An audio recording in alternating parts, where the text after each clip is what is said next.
Mister Nonte, শুনেছি আপনিও নাকি এই 2016 সালে টেট দুর্নীতিতে চাকরি হারিয়েছেন। শুনেছি এই যে 25,000 চাকরি বাতিল হয়েছে তার মধ্যে নাকি আপনিও আছেন। আপনি কি বলতে চান? আপনার কোনো মতামত থাকলে আপনি জানাতে পারেন। কি বলবো আপনাকে আমি, দুঃখের কথা। সরকার দিল তো দিল, আমার পিছনেই মাস্টার দিল। এই ভিডিওটির সমস্ত চরিত্রই কাল্পনিক, শুধুমাত্র মনোরঞ্জনের জন্য এই ভিডিও। অযথা কেউ সিরিয়াস মাইন্ডে নেবেন না আর ভিডিওটি লাস্ট অবধি দেখতে থাকুন।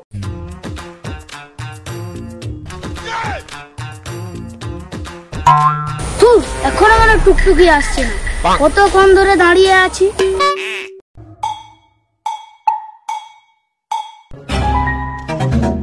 কি হলো, তুমি আমাকে তাড়াতাড়ি ডাকলে কেন? আমার একটা তোমাকে জরুরি কথা বলার ছিল। কি কথা? আমি তোমাকে বিয়ে করতে পারবো না, তুমি আমাকে ভুলে যাও। কেন, কি হয়েছে? আমি একটা সরকারি চাকরি করি, আমার একটা স্ট্যাটাস আছে। তাছাড়া আমার মা বাবা তোমাকে মেনে নেবে না। কিন্তু আমি তো তোমাকে চাকরি পাবো আগে থেকেই ভালোবাসি, এখন তাহলে চাকরির কথা উঠছে কেন? আমি অত সব জানি না।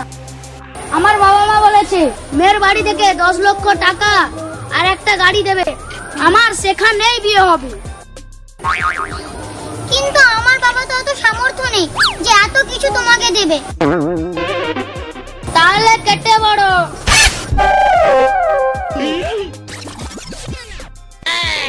না, তুমি আমাকে ছেড়ে যেও না। এত অহংকার ভালো না, যদি ভগবান থেকেই থাকে তাহলে দুদিনে তোমার অহংকার ঘুচিয়ে দেবে। চলে যা।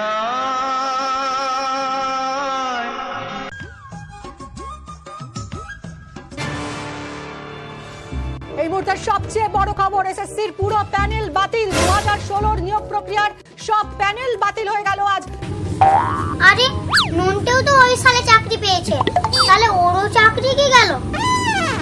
যাক, ভগবান তাহলে উপরে আছে।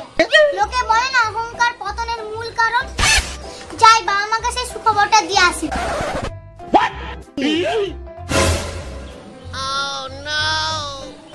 আমাকে তুমি ক্ষমা করে দাও, আমার ভুল হয়ে গেছে, আমি তোমাকে খুব ভালোবাসি। ছাড় ছোট গাইলা বাচ্চা, ছাড়। বেশ তো সরকারি চাকরি অহংকার দেখে পালিয়ে গেছিলিস। যা, চাকরি চলে গেছে, কুত্তার মতো লেলা করে চলে আসছে আমার কাছে।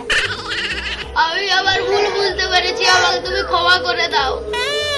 আমি তো আমার যোগ্যতায় চাকরি পেয়েছি, বুঝতে চাকরি পেয়েছি না। আমি কি করে বলবো? তুমি তো চুরি করেও তো পাস করতে পারো। সত্যি করে বলো, তুমি বুঝতে চাকরি পেয়েছো না? না গো, আমি কোনো ঘুষও দেইনি, চুরিও করিনি। আমি আমার নিজের যোগ্যতায় চাকরি পেয়েছি। এসএসসি বাংলায় 2016 সালের নিয়োগ প্রক্রিয়ার সম্পূর্ণ সুপ্রিম কোর্টে তালিকা দেবে এসএসসি, অর্থাৎ যোগ্য এবং অযোগ্যের জট খুলবে। ওই দেখো, ভগবান আমার দিকে মুখ তুলে তাকিয়েছে। এইবার আমি আমার যোগ্যতা প্রমাণ করে আমি দেখাবই। বলেন কি? হ্যাঁ, যাও যাও, আগে নিজের যোগ্যতা প্রমাণ করে দেখাও, তারপরে আমাকে মুখ দেখো, নাহলে দেখাবে না। ঠিক আছে, তাই হবে। নমস্কার বন্ধুরা, আমি কবিতা, চলে এসেছি গ্রামীণ ফাটাফাটি কমেডি টিভি চ্যানেল থেকে। আপনারা সবাই রাজ্যে টেট দুর্নীতি সম্পর্কে শুনেছেন। আমি চলে যাচ্ছি প্রথমে সরকারি চাকরি হারা যুবকদের কাছে, তাদের কি মতামত আমরা জেনে নিই, চলুন।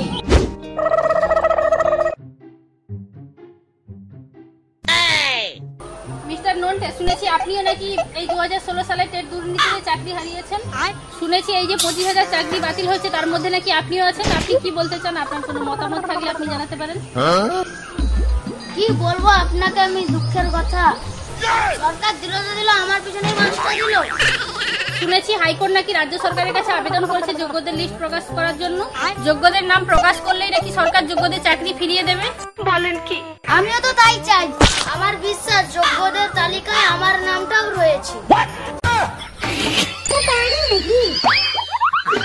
চলুন তাহলে আমরা এবার যাই শিক্ষিত বেকার যুবকদের কাছে, তাদের কি মতামত আমরা জেনে নিই।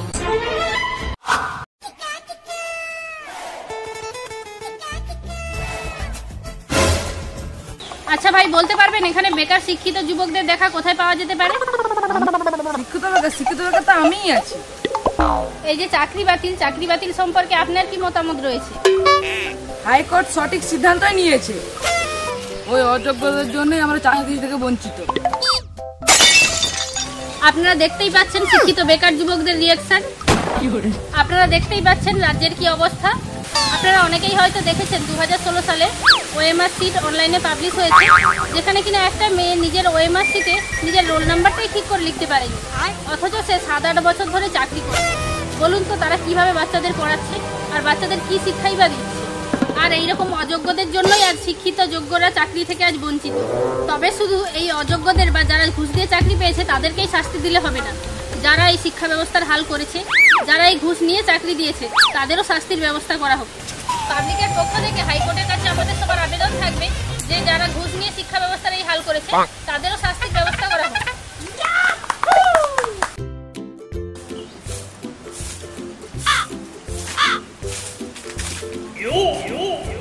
তুমি আবার চলে এসছো? শুনেছো টুকটুকি, যোগ্যতার তালিকায় আমারও নাম এসেছে, আমি আবার চাকরিটা পেয়ে গেছি। তুমি সত্যি বলছো? তুমি আবার চাকরি পেয়ে গেছো? তাহলে চলো আজকেই আমরা বিয়েটা করে নিই। নমস্কার বন্ধুরা, আমাদের আজকের এই ভিডিওটি আপনাদের কেমন লেগেছে আপনারা অবশ্যই কমেন্ট করে জানাবেন। রাজ্যে যে এই চাকরির দুর্নীতি চলছে এই নিয়ে আপনাদের কি মতামত আপনারা অবশ্যই কমেন্টে জানাবেন। আর ভিডিওটি যদি ভালো লেগে থাকে নতুন বন্ধুরা অবশ্যই আমাদের চ্যানেলটিকে সাবস্ক্রাইব করে আমাদের পাশে থাকবেন। আজকের মতো আমরা এখন বিদায় নিচ্ছি, দেখা হচ্ছে নেক্সট ভিডিওতে। বাই। Tata bye bye.